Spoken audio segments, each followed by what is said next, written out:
ఓం నమో భగవతే శ్రీ మేధా దక్షిణామూర్తయే. ఓం నమో భగవతే శ్రీ ఆదిశంకరాయ. ఓం నమో భగవతే శ్రీ రమణాయ. శ్రీ గురుభ్యో నమ. భగవాన్ రమణులు మనకి ఏం చెప్తారు అంటే, నీ శరీరము లేచి నిలబడటానికి సహకరించని రోజు, నీ చేతులతో నీరు కూడా తాగలేని రోజు, నీ కాలు ఒక్క అడుగు కూడా వెయ్యలేని రోజు, నీ పనులకు ఇంకొకరిపై ఆధారపడిన రోజు, నీ భావాన్ని నీ నోటితో పలకలేని రోజు, నీ నిస్సహాయ స్థితికి నీకే జాలి కలిగిన రోజు, నీ జీవితంలో ఏం చేశావో, ఏం సాధించావో, ఏం పోగొట్టుకున్నావో నీకు సుస్పష్టంగా తెలిసిపోతుంది. కానీ అప్పటికే అంతా చేజారిపోతుంది. నీ తప్పు సరిదిద్దుకునే అవకాశం కూడా ఉండదు. అన్నీ బాగున్నప్పుడే ఆత్మజ్ఞానం తెలుసుకో అంటారు భగవాన్ రమణులు. అంటే ఈ శరీరము ఉండగానే నీ చివరి శ్వాస నీ ముక్కులో నుంచి బయటికి వెళ్ళే లోపలే, నీ ముక్కులో గాలి ఆగిపోకముందే నీవు ఈ దేహాత్మబుద్ధిలో నుంచి విడుదల పొందటానికి కొంత ప్రయత్నము చెయ్యాలి అంటారు భగవాన్ రమణులు. నీవు ఏ విధంగా అయితే నిద్రకి ఉపక్రమించుకుంటానికి పైన ఒక ఏసీ, పక్కన ఏసీ, పైన ఫ్యాను, సీలింగ్ ఫ్యాను, కింద పరుపులు, తల కింద 2 దిండ్లు, కాళ్ళ కింద 2 దిండ్లు, కప్పుకుంటానికి దుప్పటి, ఇన్ని పెట్టుకొని నీవు ఇన్ని ఉపాధులని వాడుకొని, నీవు ఇన్ని వస్తువుల్ని వాడుకొని నీవు సుఖంగా నిద్రపోవటానికి ప్రయత్నిస్తావు. అట్లానే నీవు కూడా నీవెవరివో తెలుసుకుంటానికి నీ దగ్గర ఉన్న నీ చదువుతో, నీ జ్ఞానంతో, నీ సమకాలికులైన ఆ గురువు యొక్క సాంగత్యముతో, వారు చెప్పిన గురువాక్యాల మీద విశ్వాసాన్ని ఉంచి, అంటే నీకు ఏ అవకాశాలు ఉన్నాయో అన్ని అవకాశాలని, అన్ని వస్తువులని, అన్ని ఉపాధులని, నీ జ్ఞానాన్ని, నువ్వు చదువుకున్న చదువుని అన్నిటినీ, నీ సంపదని, నీ మిత్రుల్ని అన్నిటినీ, అన్ని అవకాశాలు వాడుకొని నీవెవరివో తెలుసుకుంటానికి ప్రయత్నం చెయ్యాలి అంటారు. ఎలా అయితే మనం ప్రాపంచిక విషయాల కొరకు కోరికలు తీర్చుకుంటానికి నీవు రకరకాల ప్రయత్నాలు చేస్తావు, దాని కోరిక తీర్చుకుంటానికి డబ్బు సంపాదిస్తావు, నీ శరీరాన్ని సుఖంగా నిలబెట్టుకుంటానికి నీవు అన్ని ప్రయత్నాలు చేస్తావు, ఆ కోరిక తీర్చుకుంటానికి నీవు రకరకాల మార్గాల్ని అన్వేషిస్తావు. అలానే ఈ ప్రాపంచిక విషయాల మీదే నీవు ఇంత శ్రద్ధ చూపిస్తుంటే, మరి పారమార్థిక అయిన నీ స్వరూపమైన నీ ఆ జ్ఞానాన్ని తెలుసుకుంటానికి, ఆ పరమాత్ముని తెలుసుకుంటానికి మనము మరింత శ్రద్ధ చూపించాలి అంటారు భగవాన్ రమణులు. నిజమైన చావు ఏంటంటే, ఈ శరీరము వదిలివేయటం నిజమైన చావు కాదు. మృత్యువు వచ్చి శరీరాన్ని తీసుకెళ్ళటం అనేది నిజమైన చావు కాదు. ఎందుకంటే దేహము వచ్చింది, దేహము పెరుగుతుంది, దేహం ముసల్దవుతుంది, దేహము చనిపోతుంది. దేహ ధర్మాలు నీ ధర్మాలు కావు. నీవు దేహాన్ని అని భావిస్తున్నావు. అక్కడ ఒక తప్పు తాదాప్యత జరిగింది, దాని నుంచి నీవు బయటపడాలి. ఈ దేహము వచ్చింది, తన పని చేసుకొని అది వెళ్ళిపోతుంది. ఈ దేహము కట్టెలో కాలి బూడిద అవ్వక ముందే నీవు నీ యొక్క దేహాత్మ బుద్ధిలో నుంచి విడుదల పొందటానికి నీ వంతు కృషి చెయ్యాలి. ఆ న్యూట్రల్ గ్రౌండ్ వరకు, ఆ మనస్సుని నిశ్చలంగా ఉంచుకుంటానికి నీవు ఏ మార్గాన్నైనా అనుసరించు. భావశూన్య స్థితికి రావాలి అంటారు భగవాన్. అదే మనకు ఉపదేశ సారంలో కూడా చెప్పారు భగవాన్. భావశూన్యంలోనే సద్భావ స్థితి కలుగుతుంది. ఎందుకంటే నీ స్వరూపం ఏదైతే ఉన్నదో అది ఆలోచనలు లేని, అన్యత్వము లేని స్థితి. అది ఆలోచనలు లేని స్థితే నీ సహజ స్థితి. కాబట్టి ఇప్పుడు నీవు ఈ మనస్సుతో కూడా, నీవు ఉంది అనుకుంటున్న ఈ మనస్సుతో కూడా నీవు కొంత ప్రయత్నము చేసి ఆలోచనలు లేని స్థితికి రావాలి. ఆలోచనలు లేని స్థితిని అలవాటు చేసుకోవాలి అంటారు గురువు గారు. ఎందుకంటే నీవు కనుక శరీరాన్ని, అంటే నీ స్వరూపం ఏమిటో నీకు తెలియకుండా నీవు ఈ దేహాన్ని గనక వదిలేసినప్పుడు అటువంటి నష్టాన్ని మనము మాటల్లో చెప్పలేము. అంత ఘోర నష్టం జరుగుతుంది. ఎందుకంటే మన ఆనందాన్ని మరుగున పరిచేది ఈ మనస్సే. నీకు అడ్డంకులుగా ఉన్నవి నీ ఆలోచనలే. నీ ఆలోచనలే నీకు అడ్డంకి అంటారు భగవాన్ రమణులు. ఏ భావము లేని స్థితే నిజమైన స్థితి. మనం ఇప్పుడు రెండు నేనులు ఉన్నాయని భావిస్తుంటూ ఉంటాం. అది నిజము కాదు. ఉన్నది ఒకటే నేను. అదే అహంస్ఫురణ. నేనున్నానన్న అహంస్ఫురణ అది ఆధారం. బంగారము లేకుండా ఆభరణము ఎట్టయితే నిలవలేదో, నేనున్నానన్న అహంస్ఫురణ లేకుండా ఈ అహం దేహము క్షణమైనా నిలవలేదు. ఈ అహం దేహము, నేనంటే దేహము అన్న ఆ దేహాత్మ బుద్ధి, ఆ శవబుద్ధి, ఆ అహంకారము, ఆ పాడబుద్ధి, ఇది ఈ అనాత్మ ఆత్మని అంటిపెట్టుకునే ఉంటుంది.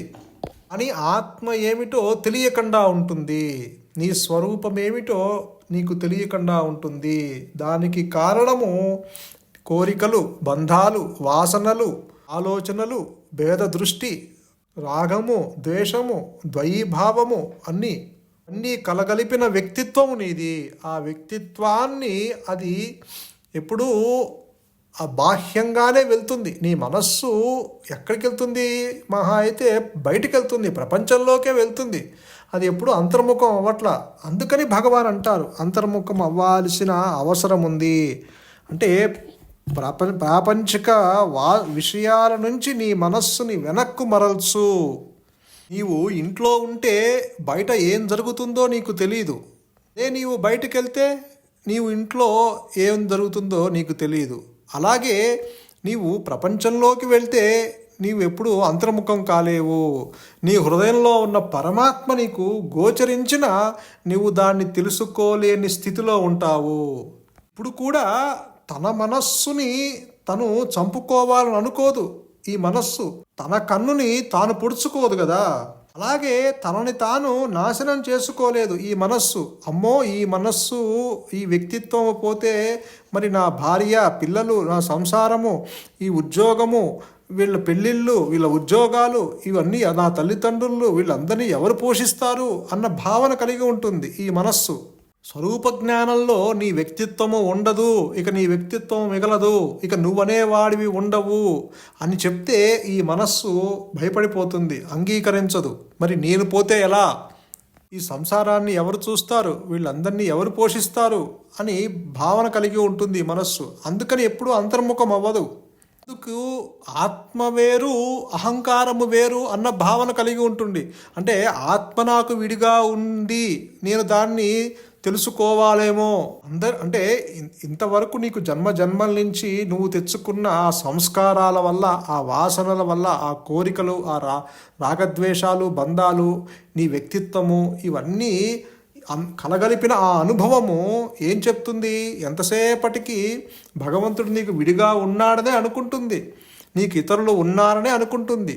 అందుకే నీవు భేద దృష్టి ఏర్పడింది. నేనంటే దేహము అన్న భావన ఎప్పుడైతే కలిగిందో అదే పెద్ద తప్పు జరిగింది, ఒక పెద్ద మిస్టేక్ జరిగింది. అది తప్పు అని గ్రహించట్లేదు. ఆ తప్పుని ఆధారం చేసుకొని మిగతా తప్పులు జరిగిపోతున్నాయి. అంటే నేను అంటే దేహము అన్న భావన ఏదైతే ఉందో ఆ మొదటి తలంపు, దానిని ఆధారం చేసుకొని మిగతా ఆలోచనలన్నీ దానిని కేంద్రంగా చేసుకొని మిగతా ఆలోచనల పరంపర కొనసాగుతూ ఉంది. అంటే అది ఒక పెద్ద తప్పు జరిగింది.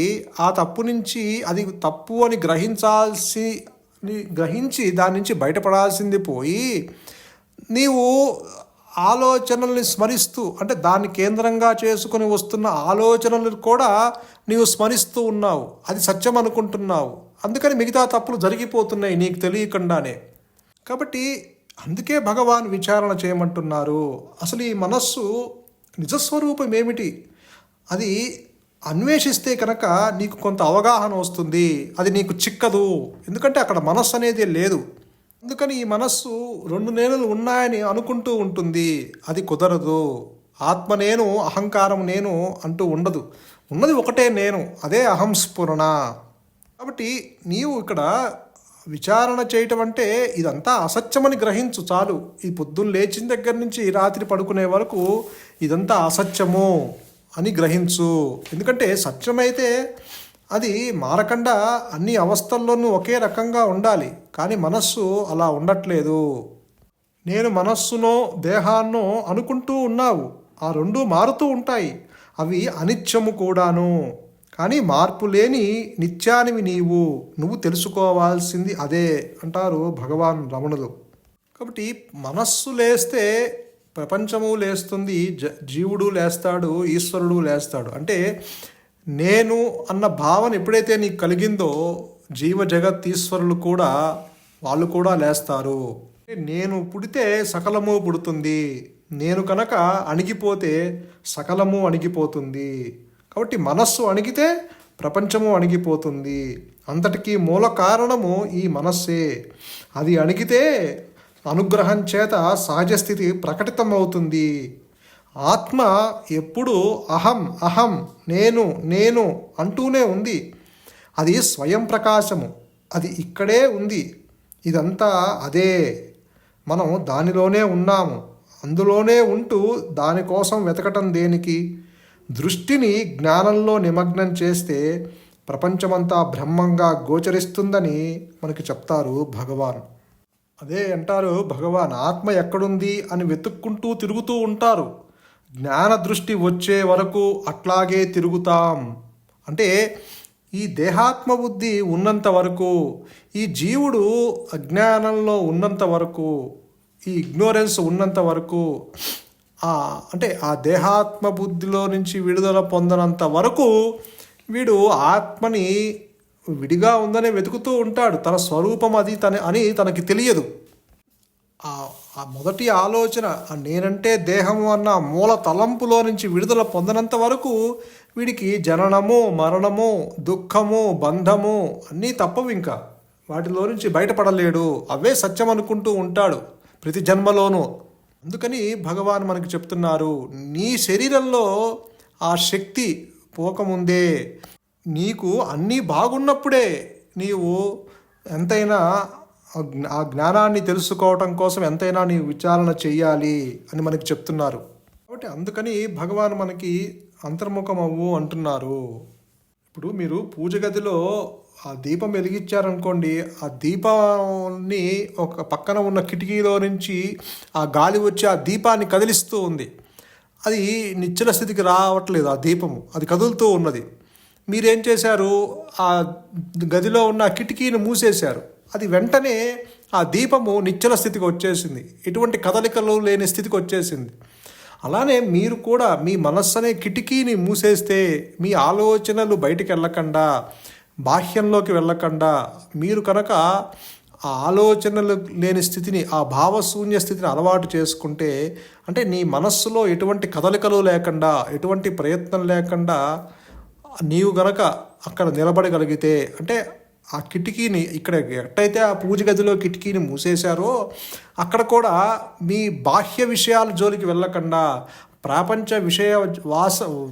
విషయాలకు వెళ్ళకుండా, ఇతరుల జోలికి వెళ్ళకుండా నీవుగా నిలబడినప్పుడు అక్కడ వెంటనే నీ మనస్సు నిశ్చల స్థితికి వస్తుంది.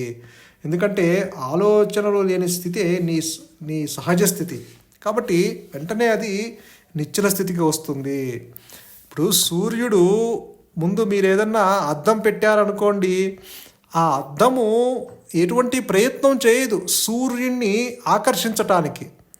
ఆ సూర్యుని ఏ ప్రయత్నము చేయకుండా ఆ సూర్యుని ఎదుట నిలబడినప్పుడు ఆ సూర్యుని యొక్క ప్రకాశము అద్దము గుండా ప్రకాశిస్తుంది. అంటే ఆ సూర్యుని యొక్క ప్రకాశం అద్దం మీద పడి అద్దము ద్వారా ఆ రిఫ్లెక్టెడ్ లైట్ మళ్ళీ ప్రతిబింబిస్తుంది. అలాగే నీవు కూడా అక్కడ ఆలోచనలు లేకుండా, అంటే ఏ భావము లేని స్థితిలో, అంటే నేను సాక్షాత్కారాన్ని పొందగలనా, నేను సాక్షాత్కారాన్ని పొందలేదు అన్న భావాలు కూడా నీకు అవరోధాలే. అంటే ఏ భావము లేని స్థితిలో ఆ అద్దము ఎలా అయితే ఏ ప్రయత్నము చేయకుండా సూర్యుని ఎదుట అలా ఉన్నదో, అలాగే మీరు కూడా ఆత్మని అంటిపెట్టుకునే ఉన్నారు ఇప్పుడు కూడా. ఆ కాన్షియస్ ఆధారంతోనే మీకు ఆలోచనలు వస్తున్నాయి. అంటే మీ హృదయంలో చైతన్యము ఉన్నది, అది తన్ను తాను ప్రకాశింపచేస్తూ ఈ మనస్సును కూడా ప్రకాశింపచేస్తుంది. ఎప్పుడైతే మీరు ఆ మనస్సులో ఉన్న భావాలు తగ్గిపోతూ ఉంటాయో, అంటే ఎటువంటి భావాలు లేని స్థితికి వచ్చినప్పుడు అక్కడ తనకు తాను ప్రకాశిస్తూ ఉంటుంది ఆ కాన్షియస్నెస్, ఆ చైతన్యము. నీ హృదయంలో చైతన్యము ఉన్నది, భావాలు ఉన్నాయి. ఎప్పుడైతే మీరు భావ శూన్యత స్థితికి వస్తారో అక్కడ ఉండేది చైతన్యమే. అందుకని ఆ సూర్యుని ఎదుట ఉన్న ఆ అద్దము ఏ ప్రయత్నము లేకుండా ఉన్నప్పుడు సూర్యుని కాంతి దాని మీద పడి అది ప్రకాశించింది. మీరు కూడా ఏ భావాలు లేని స్థితిలో గనక ఉన్నట్లయితే అక్కడ ఉన్న ఆ ఎరుక లేక ఉనికితో కూడి ఉన్న ఆ స్వయం ప్రకాశమైన జ్ఞానము ఉన్నాను అన్న స్థితి, అది అహం అహం అంటూ తన ఉనికిని తానుగా గుర్తించగల సామర్థ్యము ఉన్న ఆ స్వయం ప్రకాశమైన జ్ఞానము అక్కడ అనుగ్రహము చేత తన్ను తాను ప్రకటించుకున్నప్పుడు అక్కడ ఈ జీవుడు ఉండడు, ఈ జీవుడు మిగిలి ఉండడు. ఆ మనస్సు మృత మనస్సు అయి కూర్చుంటుంది. అది దగ్ధబీజ మనస్సులాగా ఉంటుంది, తగలబడిన త్రాడులాగా ఉంటుంది. దానితో తగలబడిన త్రాడుతో నువ్వు దేన్ని బంధించలేవు. అలాగే నీ మనస్సు మృత మనస్సు అయి కూర్చుంటుంది. ఆ జ్ఞానము ముందుండి నడిపిస్తుంది. మిగతా ఆ ప్రారంధమంతా ఆ జ్ఞానము ముందుండి నడిపిస్తుంది. కాబట్టి ఎప్పుడైతే నీకు అనుగ్రహంతో ఆ జ్ఞానము తనకు తానుగా ప్రకటించుకున్నప్పుడు నీకు ప్రపంచము తోచదు, జీవుడు తోచడు, జగత్తు తోచదు. అంటే యథార్థముగా ఉన్నది ఆత్మస్వరూపము మాత్రమే. వీరందరూ కూడా కల్పనా మాత్రులే అని అప్పుడు ఆ దగ్ధబీజ మనస్సుతో బయటకు వచ్చి చెప్తావు. ఆత్మస్థితిలో చెప్పేవారెవరు, వినేవారెవరు? అది ఏకం అద్వయం. అది తనకు తానుగా, అది తన ఉనికిని తానుగా గుర్తించగల సామర్థ్యం ఉన్న ఏకైక సద్వస్తువు. అది స్వయం ప్రకాశము, సెల్ఫ్ షైనింగ్. జ్ఞానవృత్తి చేత తన్ను తాను తెలుసుకుంటూ ఉంటుంది. అక్కడ రెండవది ఉండదు. ఎప్పుడైతే ప్రకటితమైందో అక్కడ ఈ జీవుడు ఉండడు. అదే భగవానికి జరిగింది. ఆత్మ ఎస్టాబ్లిష్ అయినప్పుడు, అది స్వరూప జ్ఞానము ప్రకటించినప్పుడు అక్కడ వెంకట్రామన్ లేడు. తర్వాత ఉన్నది ఆ జ్ఞానమే. ఆ హృదయంలో ఉన్న ఆ జ్ఞానమే మిగతా ప్రారంధము అంతా, ఆ దేహము రాలిపోయే వరకు మిగతా ప్రారంధం అంతా ఆ జ్ఞానము ముందుండి నడిపించింది. తర్వాత కూడా ఆలోచనలు వస్తాయి. జ్ఞానికి అజ్ఞానికి ఇద్దరికీ ఆలోచనలు వస్తాయి. కాకపోతే జ్ఞాని మూలంలో ఉండి కర్త లేని కర్మలు చేస్తాడు. అజ్ఞాని మూలం ఏమిటో తెలియకుండా కర్తృత్వ భావనతో కర్మలు చేస్తూ ఉంటాడు. అదే తేడా. అందుకని వీడు సుఖదుఖాలు అనుభవిస్తున్నాడు. జ్ఞానికి సుఖదుఖాలు అంటవు. వీడు బంధంలో ఉంటాడు. జ్ఞానికి బంధం అంటే ఏమిటో తెలియకుండా ఉంటాడు.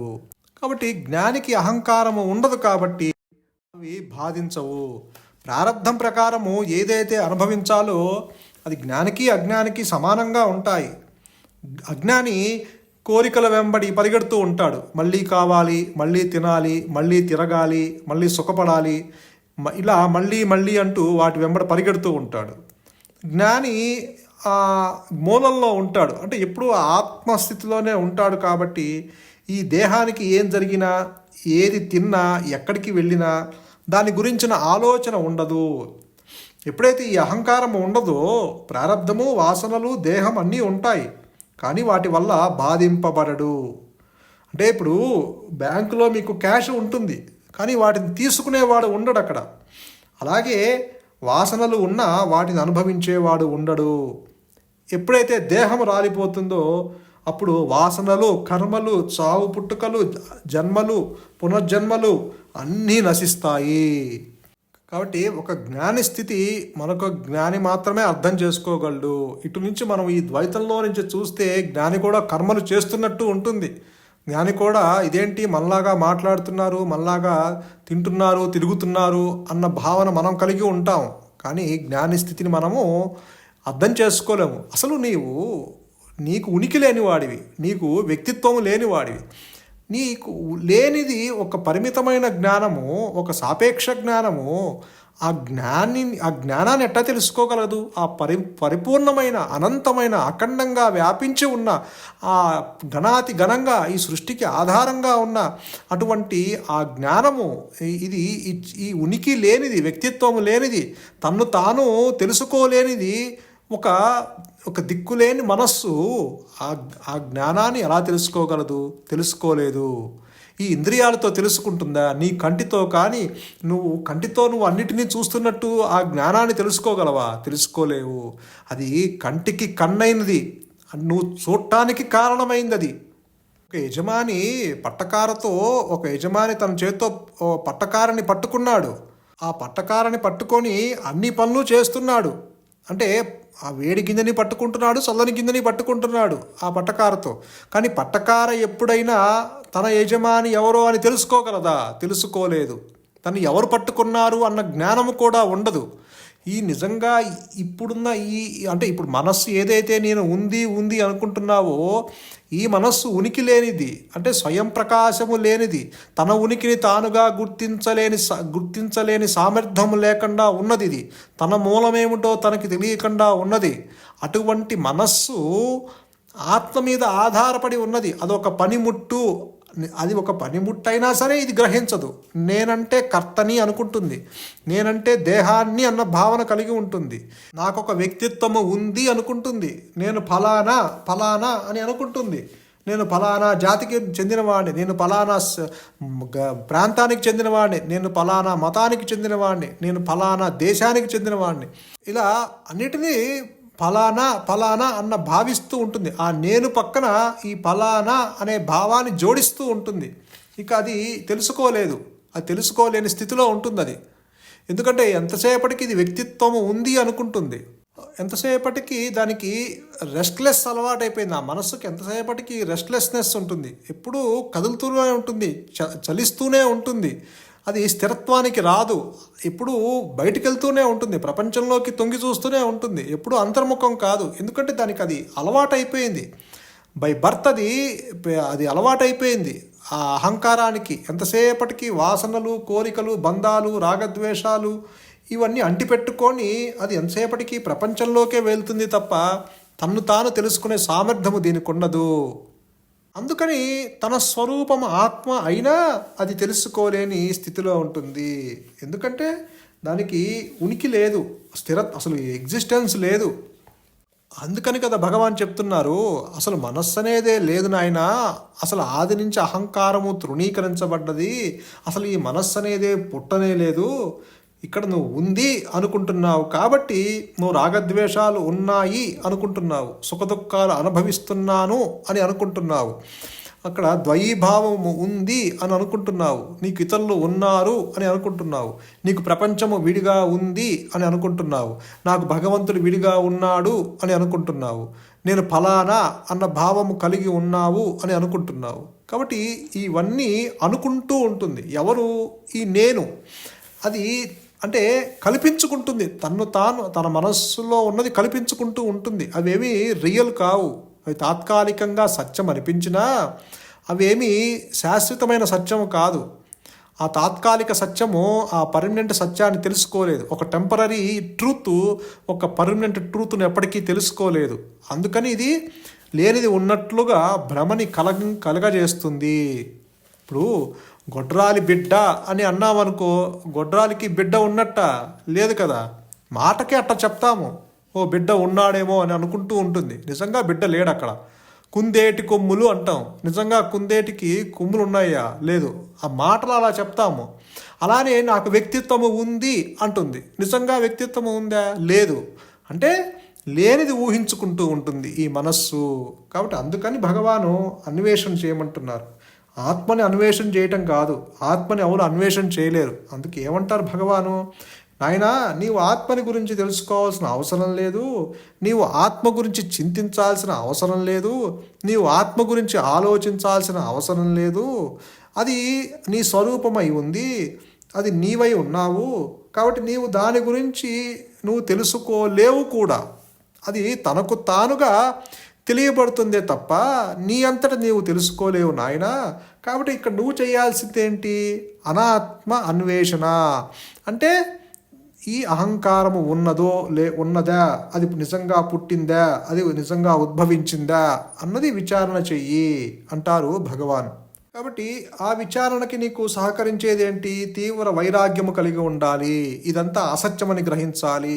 ప్రపంచము లేదనే ప్రపంచం అనేది పుట్టి నశించేది, మాయ అంటే మారుతూ నశించేది, జగత్తు అంటే అంటే పుట్టి గతించిపోయేది, జగత్ అంటే పుట్టి నశించేది, మాయ అంటే మారుతూ ఉండేది. కాబట్టి మారుతూ ఉన్నది అది నీ స్వరూపము కాదు నాయన, మారనిది నీ స్వరూపము.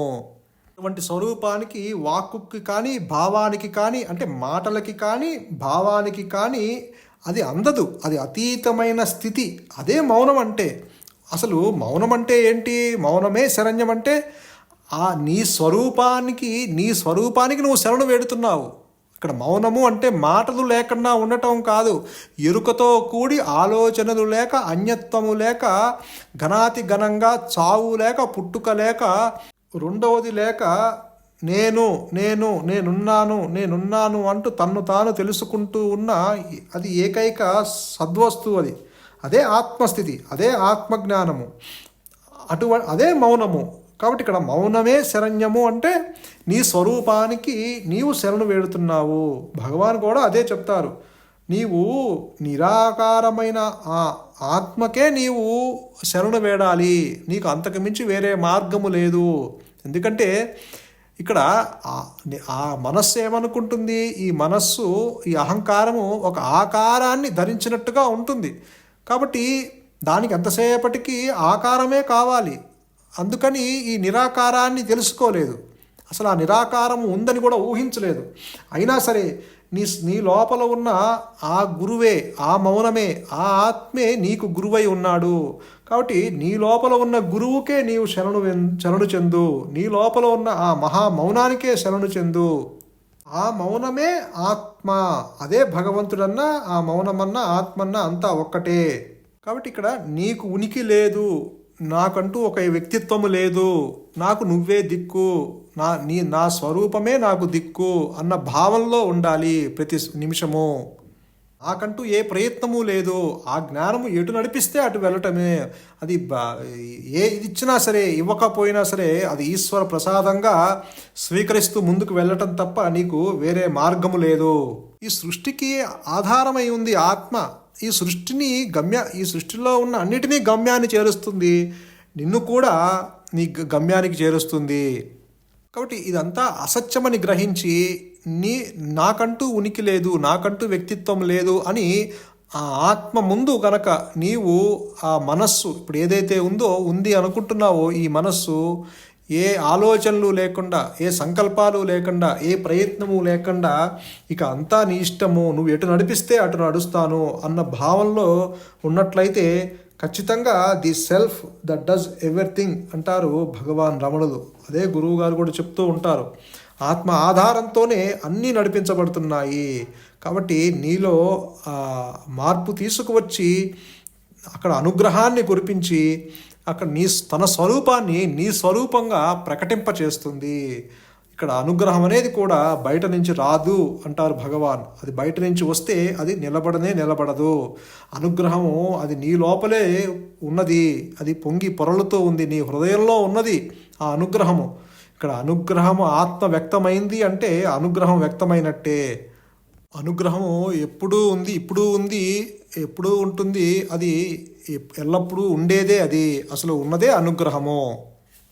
భగవాన్ అదే ఒక సందర్భంలో అంటారు, నీలో ఆలోచనలు రావటానికి కారణం ఆ అనుగ్రహమే. నీవు ఇప్పుడు ఈ మాటలు వింటున్నావంటే దానికి కారణము ఆ అనుగ్రహమే. నీవు అన్వేషణ చేయటము, ఆ విచారణ చేయటానికి నీకు ఆ బుద్ధి పుట్టింది అంటే అది అనుగ్రహమే. నువ్వు సత్యాన్ని తెలుసుకుంటానికి నీకు ఆ బుద్ధి సూక్ష్మత ఇచ్చేది కూడా ఆ అనుగ్రహమే. వైరాగ్యాన్ని పెంచేది ఆ అనుగ్రహమే. నీలో ఉన్న అడ్డంకులను తొలగించేది ఆ అనుగ్రహమే. నీకు విచారణకు సహాయపడేది ఆ అనుగ్రహమే. అనుగ్రహము లేని ప్రదేశము లేదు, లేని కాలము లేదు. అది అన్నిటికీ అతీతంగా ఆ అనుగ్రహము ఎల్లప్పుడూ అది జీవుడి మీద కురిపిస్తూనే ఉన్నది. కాకపోతే ఈ జీవుడు దాన్ని గ్రహించలేకపోతున్నాడు అంతే. ఎందుకు అంటే ఒక తప్పు తాదాప్యతతో వాడు తప్పు తాదాప్యం చెంది ఉన్నాడు. నేనంటే దేహము అన్న భావన కలిగి ఉన్నాడు. అదే వాడికి పెద్ద అడ్డుగా ఉన్నది. ఆ అనుగ్రహం కురిపిస్తూ ఉంది, లోపల హృదయంలో ఉంది. వాడికి ఆ జీవుడికి ప్రేరణ ఇస్తూనే ఉంది. కాకపోతే ఆ ప్రేరణని అందిపుచ్చుకోలేకపోతున్నాడు వీడు. కారణము ఎంతసేపటికి వీడు బాహ్యంగా ఉన్న వస్తువులే సత్యం అనుకుంటున్నాడు. ఆ బాహ్యంలో ఉన్న వస్తువులే నాకు సుఖాన్ని ఇస్తాయి అనుకుంటున్నాడు. అందువల్ల వీడు బాహ్యంలోకి పరిగెడుతున్నాడు, ప్రపంచంలోకి పరిగెడుతున్నాడు. ప్రపంచంలో ఉన్న ఆ వస్తువులు కానీ మనుషులు కానీ వాళ్ళ ద్వారానే నాకు సుఖం వస్తుంది అనుకుంటాడు, నాకు శాంతి అక్కడే లభిస్తుంది అనుకుంటాడు. ఎన్నో ఎక్స్పెక్టేషన్స్ పెట్టుకుంటాడు. అందుకని బంధాలు ఏర్పరచుకుంటాడు. ఆ ఎక్స్పెక్టేషన్స్ కనుక అది వాడు పొందకపోతే, ప్రతికూలమైతే అది ఆనందిస్తాడు, లేకపోతే అది అనుకూలమైతే దుఃఖిస్తాడు. కాబట్టి ఈ అన్నిటికీ కారణం, ఆ మూల కారణము నేనంటే దేహము అన్న ఆ భావన, ఆ మూల తలంపు. అది కూడా భావనే, అది కూడా ఒక ఆలోచనే. ఎందుకంటే అది గనక నిజమైతే నీకు నిద్రలో నీ మనస్సు ఆ మూల తలంపు, ఆ భావన నేనంటే దేహము అన్న భావన నిద్రలో లేదు కదా. నిద్రలో కనుక నీకు అది కూడా ఉంటే మరి నీకు ఆ దేహము అన్న దేహస్ఫురణ ఉండాలి. నిద్రలో నీకు ఉండట్లేదు కదా. నిద్రలో దేహస్ఫురణ లేదు, ఇంద్రియాల యొక్క అనుభవం లేదు, బుద్ధి యొక్క అనుభవం లేదు, మనస్సు యొక్క అనుభవం లేదు, ఏమీ అనుభవం లేదు. కానీ అక్కడ నీకు దుఃఖం కూడా లేదు. కానీ అట్ ది సేమ్ టైం నీవు ఆ ఉన్న శాంతిని, ఆ సహజ స్థితిని నీవు ఆ ఎరుకుతో కూడి ఉన్న ఆ జ్ఞానాన్ని నీవు అక్కడ అనుభవించలేకపోతున్నావు, అది గ్రహించలేకపోతున్నావు. ఉన్నా కూడా నీవు తెలుసుకోలేని స్థితిలో ఉన్నావు. నిద్ర నీ సహజ స్థితి, భగవాన్ అదే చెప్తారు. నిద్ర నీ సహజ స్థితి, అదే ఆత్మస్థితి అని చెప్తారు. అక్కడ శాంతి ఉంది అని చెప్తారు. కానీ అక్కడ నీవు గ్రహించలేని స్థితిలో ఉన్నావు. ఎందుకంటే ఆ మనస్సు అక్కడ, ఆ మూల తలంపు అక్కడ కొద్ది మేర లయమైంది. అదే ఆ లయమైన మనస్సే మళ్ళీ మేల్కొంది. అందుకే నీ వ్యక్తిత్వం మళ్ళీ మేల్కొంటుంది, కానీ వేరే వాళ్ళ వ్యక్తిత్వం మేల్కోవట్లేదు. అందుకని చెప్తున్నారు భగవాన్, అసలు ఈ మనస్సు అనేది మారుతూ ఉంది.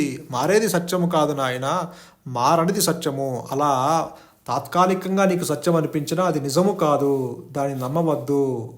ఎవరైనా మన ఇంటికి కొత్త వాళ్ళు వచ్చారనుకోండి, ఒక అపరిచితులు వచ్చారనుకోండి, మనము బయట నుంచి తలుపు తీస్తామా? ఎందుకంటే మనకి వాళ్ళెవరో తెలియదు, వాళ్ళ మీద ఒక స్నేహభావం కలగదు. ఎందుకంటే వాళ్ళ గురించి ఒక కొత్త వ్యక్తి వచ్చి తలుపు కొడితే ముందు ఎవరో ఏంటో అని ఆలోచిస్తాము. వెంటనే మనకి ఒక సహృదయ భావన మనకు కలగదు. వారిని మనము నమ్మము. పెద్దవాళ్ళు లేరండి మళ్ళీ రండి అని చెప్పి పంపించేస్తాము. ఎందుకు తలుపులు తీయము?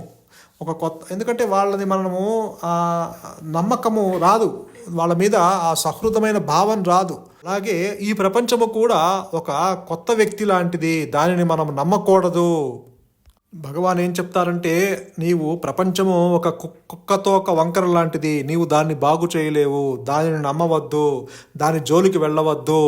ఆ ప్రపంచాన్ని సృష్టించుకున్న ఆ ఈశ్వరుడు చూసుకుంటాడు దాని సంగతి. ముందు నీవెవరివో తేలిపోతే మిగతా ఈ ప్రపంచం సంగతి, లేకపోతే నీ సందేహాల సంగతి అన్నీ తేలిపోతాయి. ముందు నువ్వెవరివో తేలిపోవాలి. ఈ అహంకారం అసలు ఉద్భవించిందేమో గమనించు. కాబట్టి ఇక్కడ నీ అంతటా నీవుగా ఈ అహంకారంలో నుంచి విడుదల పొందలేవు. కాబట్టి ఖచ్చితంగా నీకు కావాల్సింది అనుగ్రహము. ఇందాక మనం చెప్పుకున్నట్టు ఆ గురువు యొక్క అనుగ్రహము ఖచ్చితంగా కావాలి. ఎందుకంటే ఏనుగుకి ఎంత బలం ఉంటుందో భగవాన్ చెప్తారట, ఏనుగుకి ఎంత బలం ఉంటుందో ఈ అహంకారానికి అంత బలం ఉంటుంది, ఈ వ్యక్తి భావనకి అంత బలం ఉంటుంది. ఏనుగు ఒక్క సింహానికి మాత్రమే లొంగుతుంది.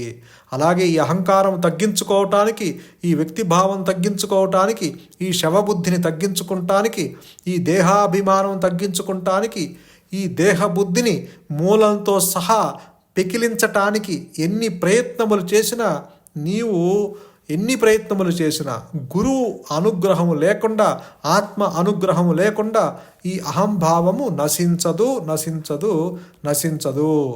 కాబట్టి ఇక్కడ గురువు అన్న, అనుగ్రహం అన్న, ఆత్మన్న, చైతన్యం అన్న అన్ని పర్యాయ పదాలు ఎన్ని చెప్పినా వస్తువు ఒకటే కదా. అందుకే భగవాన్ చెప్తారు, the self that does everything. కాబట్టి ఇక్కడ నీ స్వరూపాన్ని నీవు ఆశ్రయించటం తప్ప నీకు వేరు మార్గము లేదు.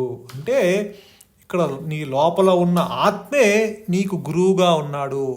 ఆ గురువుని ఆశ్రయించు, ఖచ్చితంగా నీవు కడతేరగలవు. చావు పుట్టుకలు లేని నిర్వాణ స్థితిని నీ పొందేలా అనుగ్రహిస్తాడు. సంతోషం. మౌనమే శరణ్యం, మౌనమే నీ సహజత్వం. ధన్యోస్మి.